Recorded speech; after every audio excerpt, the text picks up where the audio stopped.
Hello there you guys, welcome to one of my videos. Going to be giving you my predictions for Manchester United's game against Young Boys. So score prediction, I'm going to go with 3-0 to Manchester United. And the goal scorers, I'm going to go with Anthony Elanga, and I think Jadon Sancho will get a brace.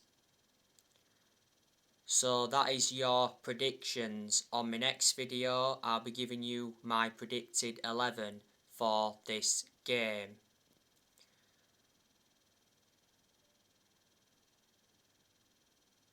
This game against Young Boys is Ralf Rangnick's second game in charge of Manchester United. Ralf Rangnick won his first game in charge of Man United because Manchester United recently beat Crystal Palace 1-0. Thanks to a stunning goal from Fred late on.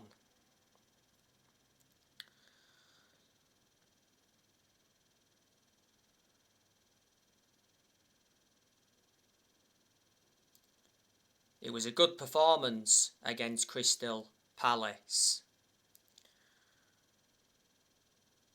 As you all know, Chris Armas is set to become Rangnick's assistant at Manchester United. That's what reports have said from America. Chris Armas, don't really know much about him, but I know before he managed Toronto FC and before he managed New York Red Bulls. Rangnick is Manchester United's interim manager until the end of the season.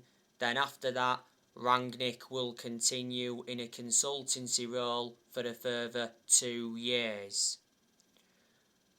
Rangnick has been given a 100 million transfer budget for January. Rangnick wants Amadou Haidara as his first signing at Manchester United. Amadou Haidara has a 33 million release clause. Obviously Rangnick knows Amadou Haidara well, because before Rangnick managed... Not now! Yeah! Because before he managed RB Leipzig. Revert back to last week, the Manchester Evening News said that Rangnick wants a Timo Werner reunion at Man United, and there's some other players he wants. Before Manchester United, he was the head of sports and development at Lokomotiv Moscow. This game against Young Boys is a meaningless game for Manchester United because Manchester United are already in to the knockout stages of the Champions League. So reflecting on that, I'm expecting Rangnick to heavily rotate.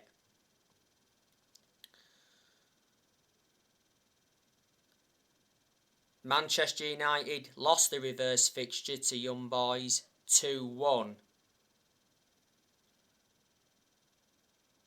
Jesse Lingard cost Man United that game because he played that horrendous back pass right at the end of the game. And in the reverse fixture, Aaron Wan-Bissaka got sent off. Manchester United have got some players out. Varane, he's still out with a hamstring injury. Pogba, he's still out with a thigh injury. Pogba is out for the rest of the year. You know, Luke Shaw's been out with a head injury. Luke Shaw's missed Manchester United's last 4 games. And Edinson Cavani is still out with injury. Young Boys, they're 4th in the Swiss League. The Young Boys manager is David Wagner. Before Young Boys, he managed Schalke. Before then, he managed Huddersfield, and before, he managed Borussia Dortmund's reserve team. I do know a few of the players that Young Boys have got. Revert back to what I mentioned on the preview.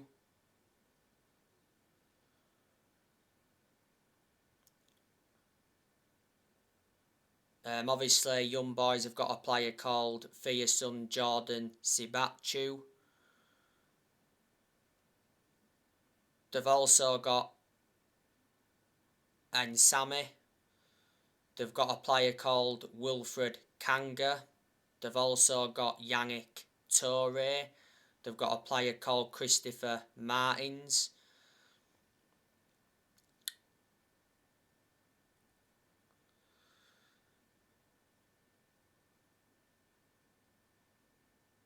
They've also got a player called Joel Montero.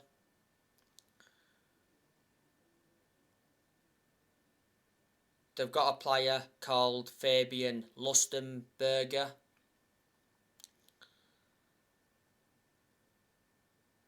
They've also got a player called Felix Mambimbe.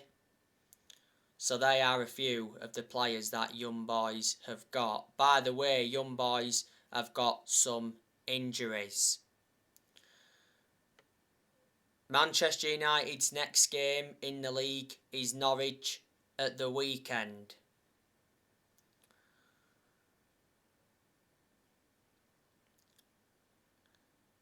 Manchester United will get a permanent manager at the end of the season, I can assure that. I'm actually hearing that Ralf Rangnick would be interested in getting the Man United job on a permanent basis. And if he does do well as the interim, there is a chance that he will get the job on a permanent basis. I don't think he will though, because he's going into consultancy. Pochettino, he's been mentioned a lot. I still believe Pochettino is the favourite to become Manchester United's next permanent manager. Pochettino has said a few times that he's happy at PSG, and it mentioned that he won't let the Man United rumours distract him. Revert back to earlier on in the season, it said PSG rejected Manchester United's approach to appoint Mauricio Pochettino. But revert back to earlier on in the season, there was reports saying that Pochettino's interested in the Man United job, and the Manchester Evening News came out and said that Man United are confident of appointing Mauricio Pochettino as the next permanent manager. And he said Man United agreed to pay the $10 million compensation fee.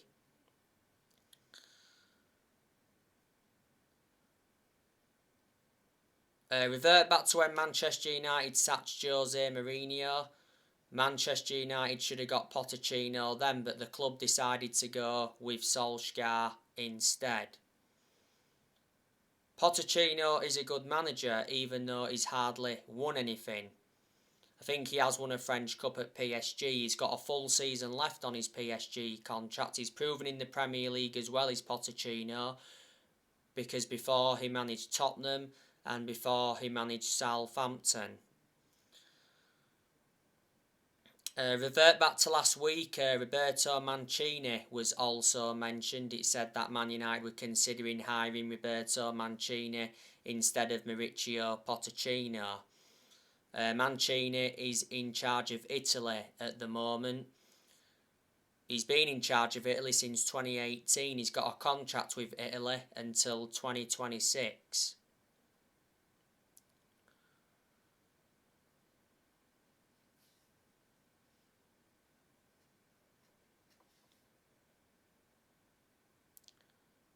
Around a decade ago, he was the manager of Man City, and when he was the manager of Man City, he won the Premier League, he won the FA Cup, and he won the Charity Shield. Erik ten Hag was mentioned the other week as well, and Brendan Rodgers has also been mentioned. Manchester United have sacked 4 permanent managers since Ferguson. Manchester United sacked Moyes, Louis van Gaal, Jose Mourinho, and a couple of weeks ago Manchester United sacked Solskjaer following the 4-1 defeat to Watford.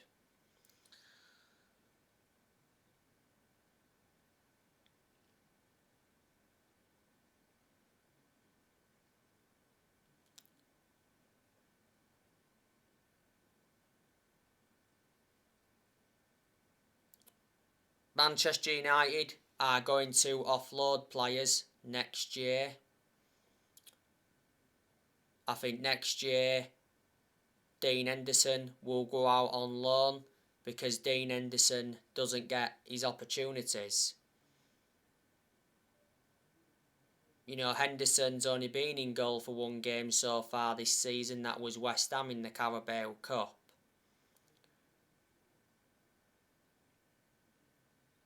Henderson, though, is in contention to be in goal for the game against Young Boys on Wednesday. Revert back to earlier on in the season, Henderson was out with COVID. At one point last season, though, Henderson got that number 1 jersey. And he did well in a lot of the games he was in goal for last season. Before the start of last season, Henderson signed a 6-year contract with Man United, so reflecting on that, he committed his future to the club. Henderson's got that experience behind him because he enjoyed 2 successful loans with Sheffield. He's also had other loan spells before.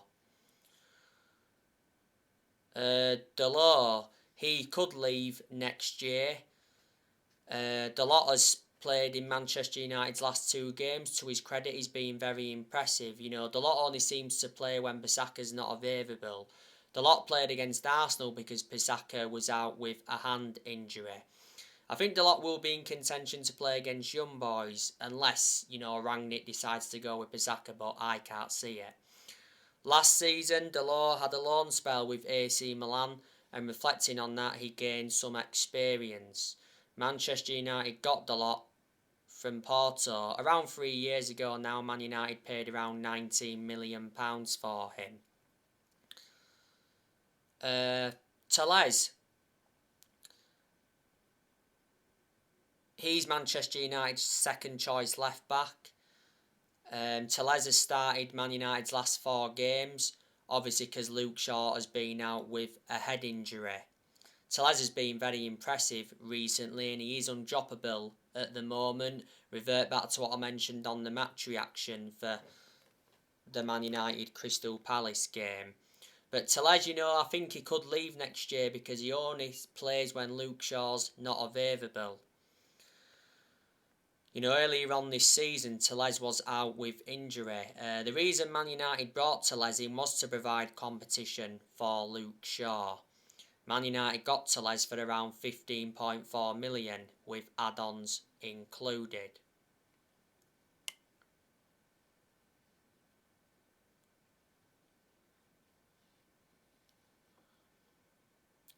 Bailly, I think he's another one that's leaving next year. Bailly doesn't really get in the team, does he?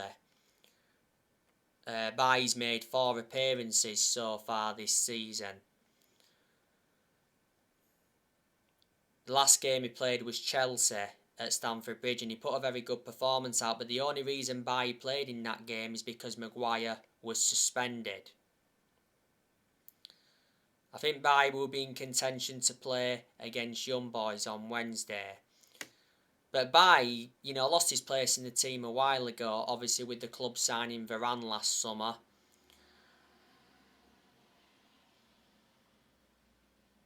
And obviously Lindelof's been preferred to Bailly. Don't ask me why, because Bailly is a far superior centre-half to Lindelof. My only element of concern about Bailly is injury prone. Towards the end of last season, he signed a new contract with Man United until 2024. There's an option of a further year.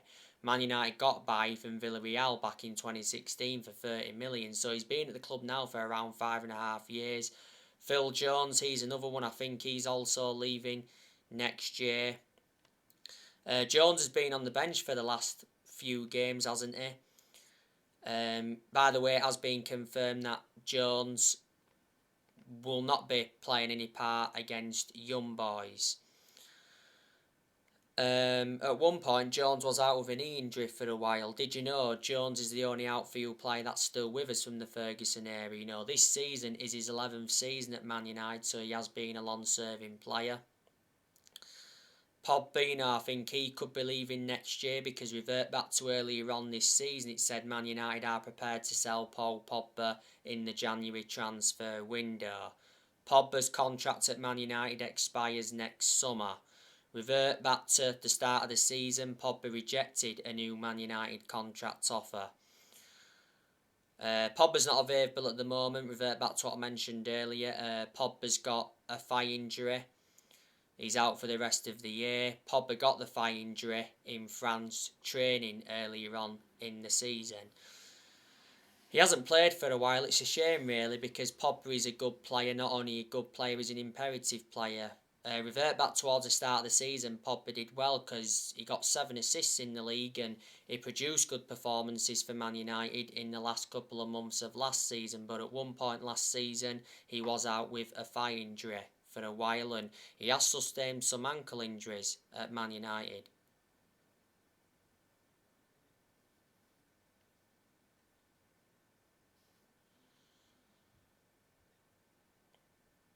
Matic, I think there's a good chance that he'll leave the football club next year. Matic, he's not one of our first choice midfielders, but despite that, he still seems to get his opportunities, surprisingly. And surprisingly enough, he's been ahead of Van der Beek in our midfield. As far as I know, Matic is the only predominant centre defensive midfielder that Man United have got.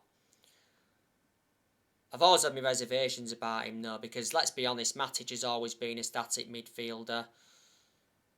Plus he's ageing up. Man United got Matic from Chelsea back in 2017 for 40 million. He's been at the club now for around 4.5 years. Donny van der Beek, I think there's a very, very good chance that he'll be leaving in January because Van der Beek's not getting enough opportunities at Man United. The only way Van der Beek will stay is if he gets the opportunities under Ralf Rangnick. Revert back to when we had Solskjaer, Van der Beek did not get enough opportunities, and reflecting on that, Van der Beek was very, very frustrated. And towards the end of Ole Gunnar Solskjaer's managerial tenure, Van der Beek did confirm that he'll be leaving in January. Van der Beek didn't start against Palace recently, but he did come on in the game. I thought he would have started against Crystal Palace. Van der Beek's only scored 2 goals for the club and he's been at Manchester United for over a year and a half now. This season is his second full season at Man United. Man United got Van der Beek for 40 million with add-ons included.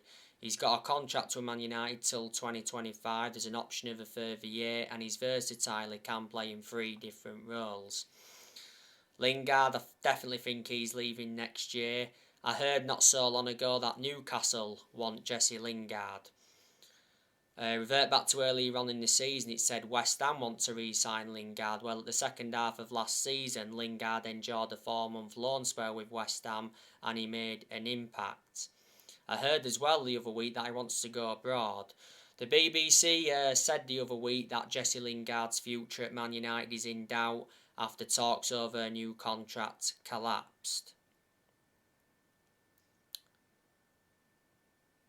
Lingard's contract at Man United expires next summer. It would make sense to cash in for Lingard in January rather than let him go on a free next summer. I reckon if we sell him in January, we'll get around £10 million.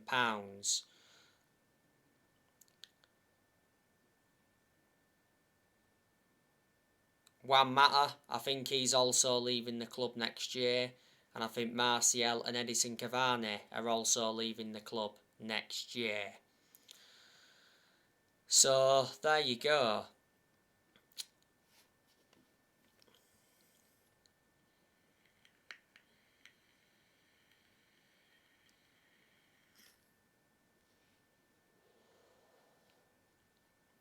But Manchester United have got very, very good players. And we're going to get the best now out of these group of players under Ralf Rangnick. the players proven how good they can be in the 1-0 win against Crystal Palace. Revert back to the last few months of Ole Gunnar Solskjaer's managerial tenure, the performances were very poor and the results, were terrible as well to go with the poor performances. But, the players weren't playing for Solskjaer, were they? Quite obvious they wanted him to be sacked. But we're in a new era now. But look who we've got in the team. You've got the best player in the world overall in Cristiano Ronaldo. You've got Mason Greenwood, that's a talented player. Recently, Sancho's been performing well. You've got Rashford, that's good overall, but there's still aspects of Rashford's game that's got to improve. You've got Cavani, that's good as well. You've got Fernandes, that's an exceptional player. You've got Van der Beek, that's also a good player, but doesn't get in the team enough. Revert back to what I mentioned earlier. You've also got Paul Pogba, that's a good player. You've got Telles, that's a very good left back. You've got Luke Shaw, that's a good left back overall, but Luke Shaw's certainly not proving how good he can be so far this season. Because when Luke Shaw's been fit this season, he's been terrible. I'm shocked in that aspect because last season Luke Shaw was superb. And you've got Varane, that's a good centre half, but he's not available at the moment. Varane is out with a hamstring injury. I don't think he's too far away from returning. But he's injured to injuries now because revert back to earlier on this season, Varane had a groin injury and he was out with that groin injury for a few weeks. You've got Bailly, that's a decent centre half as well. Bissaka is good defensively, but the attacking side of his game is not so good. Fred, I've been really, really impressed with him in his last 3 games. Fred played well against Palace, scored a stunning goal. Wasn't only his goal against Palace why he was good, I also thought his movement was good in the game. He got in some decent positions and he kept the ball well. He played some sublime passes. Played well against Arsenal as well. Fred got an assist in that game and won the penalty. Played well against Chelsea as well. Squandered a chance in that game. That came from a mistake from Mendy. So I'm hoping Fred can continue with these good performances. But despite his good performances recently, he's not that good overall. Manchester United got Fred for 50 million from Shakhtar Donetsk quite a few years ago now. And obviously you've got David De Gea, that's a very, very good goalkeeper as well. De Gea's done really, really well so far this season. De Gea had very little to do against Crystal Palace recently, was only called into action from long-range efforts. De Gea had a bizarre moment against Arsenal last week as he went down in the build-up to Smith Rowe's goal. But he made some good saves in the game against Arsenal to deny Aubameyang and Gabriel, and made some good saves in the first half against Chelsea to deny Hudson-Odoi and Rudiger. So there you go. Manchester United must have spent over £1 billion in the last 8 years, and Man United must have brought a good 40 odd players in now since Ferguson retired. So anyway guys, that's everything to update you with. Drop your comments, likes below on the channel. If you do, consider subscribe as always, and take care. God bless. See you all again very, very soon.